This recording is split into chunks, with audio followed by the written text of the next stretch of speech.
novel, The Fiery Cross, to episode 502, Between Two Fires. Now, if you haven't read the book or watched the episode yet, please be advised, spoilers are coming.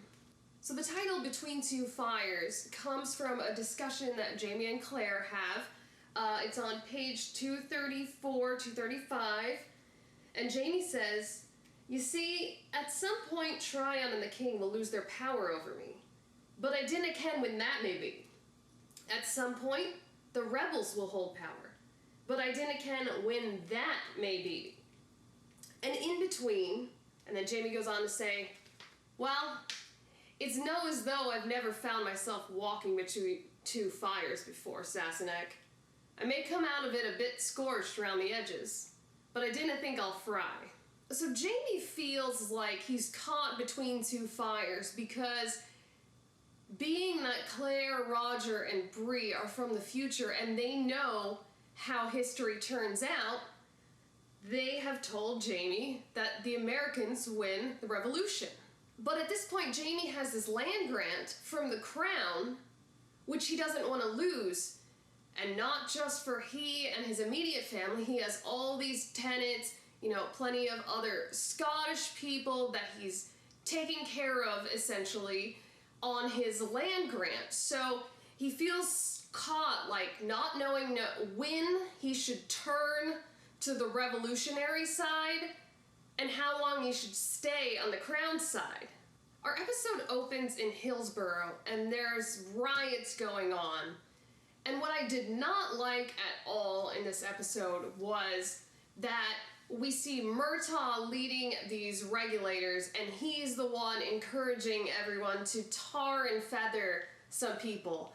And it just doesn't seem like the Murtaugh we all know and love, who, yes, he fights for what he believes in, but I don't think he's unnecessarily violent. So I didn't like that at all, and I didn't feel like with Murtaugh in there, it needed to even be in the episode. Now we meet this character that is not in our novel, named Lieutenant Knox. He's only in the show. Governor Tryon has assigned Lieutenant Knox and Jamie to go out and hunt regulators. Well, they do end up in Hillsborough after the riots. I don't know if it's a day later, a couple days later, they're cleaning up, I don't know. And they end up in a jail to go kind of interview these regulators. Now, Jamie recognizes some of the guys, but in classic Jamie fashion, he's very good at keeping his composure. He lets on to them with his face and his eyes that, okay, I know who you are, but doesn't let Lieutenant Knox see, Jamie, our double agent Jamie, is very good at playing these two sides and walking between the two fires.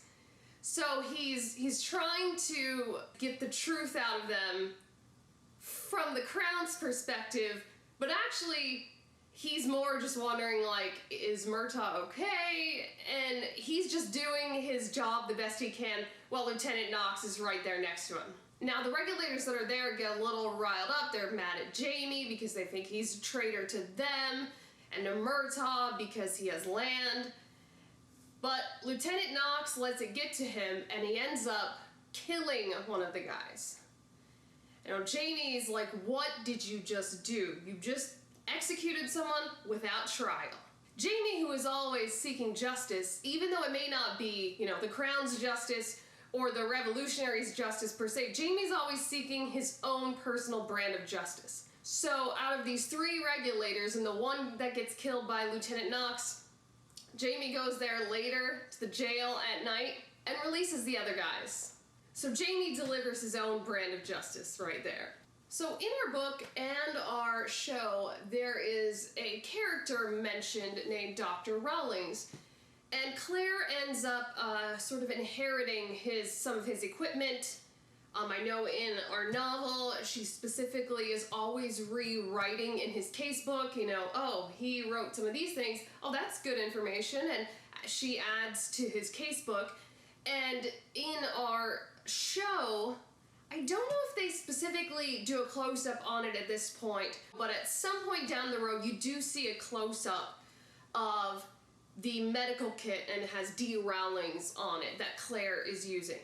So with that Dr. Rowling's pseudonym, Claire makes out a sort of list for whatever hygiene practices and just to try to keep the people of the Ridge healthier. That is important later on, so just keep that in mind for a future episode. You have Bree and Claire having some rounds because Bree is seeing some of the things her mom's doing medically, you know, trying to make penicillin, and she ends up doing this autopsy in our show at this point, and is saying, Mom, you can't do this because maybe this could mess with history as we know it, and essentially the space-time continuum, if you guys like Back to the Future. Bree and Claire are having some disagreements on that aspect. So in our show, Claire is performing this autopsy in her surgery at the Ridge. In our novel, Claire does perform an autopsy, but it's later on down the road, and I'll mention it when it would have happened in the novel timeline. The novel and the show timeline varies quite a bit in season 5. So I will mention it again when we get to episode 6 of this season. I really love the direction they took Marcelly in the show. She's really coming into her own in this season, and you see her doing some butchering, and Claire's like, she might be a great medical assistant. So we see Marcelly coming in as Claire's, second hand, which that doesn't happen at all in our novel. So I thought that was a really great addition. Now, in our show and our novel, Claire is examining Roger's vision. In our show, Roger's vision's a little bad, but it's not anything problematic. In our book, in the chapter titled 2020, Claire discovers that Roger has no binocular vision, which means he can't see in 3 dimensions.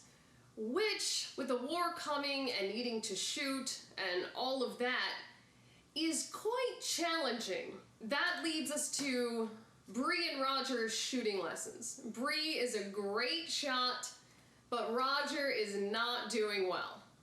Now, with our novel saying that he can't really see in 3 dimensions, that does make it much harder for him to see the targets and, correctly interpret them.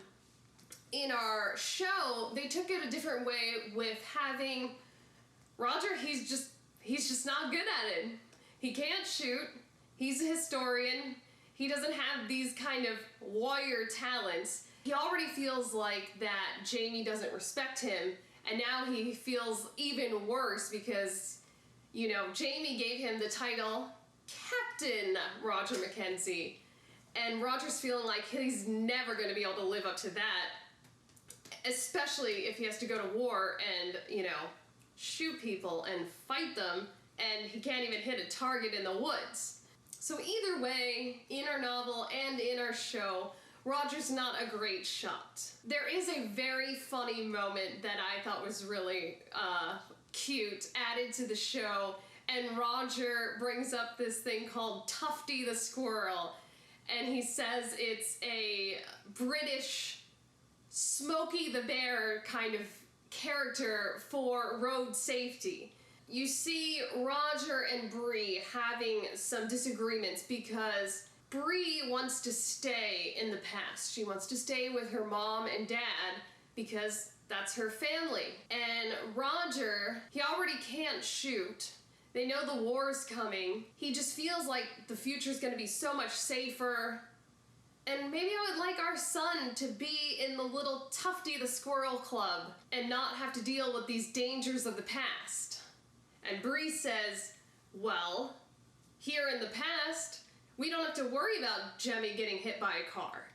So they're having this disagreements, and something that I thought was really great they added in the show is just a lot of shots of Bree drawing Stephen Bonnet, having that PTSD and just kind of dealing with it by drawing him out. And some of the pit portraits are perfect, and some are very, I would say, almost like Mr. Hyde-esque.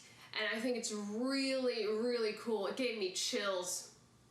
And Roger ends up finding these drawings. That gives him another reason to want to go to the future, so he doesn't have to deal with Bree being haunted by Stephen Bonnet forever. Now, speaking of Stephen Bonnet, the episode ends with this event, and it is in our book on page 324 and 25. And in our book, we don't see it happening in real time. It is a letter that Lord John sends to Jamie, and so it's recounting this story. But in our show, we see it happening in real time. The only real difference is that Gerald Forbes is in attendance at this fight. So there's this character, Captain Marsden, who has had previous issues with Stephen Bonnet, and so they end up fighting. And, of course, Stephen Bonnet wins. He gets Marsden in the leg, but in classic Stephen Bonnet fashion, he doesn't stop there. He kind of cuts out his eyes and blinds him permanently, instead of just being the victor and walking away. So I think it was very important to show this Bonnet event in real time, because you just get more evidence of the psycho that Captain Bonnet really is. So this episode had moments that I didn't like, as well as moments that I liked. You know, I didn't like the part with Murtaugh and the tar and feathering, but I really loved the moment of Roger singing Jeremiah Was Bullfrog to his son, Jeremiah, and he gets to the line, I never understood a single word he said, and since Jemmy's still a baby, he's like, I can't understand what you're saying. So, I felt like there were parts I loved and parts I didn't like in this episode. Thank you so much for watching the Outlandish comparison. Please subscribe and turn on the notifications, and I'll see you real soon.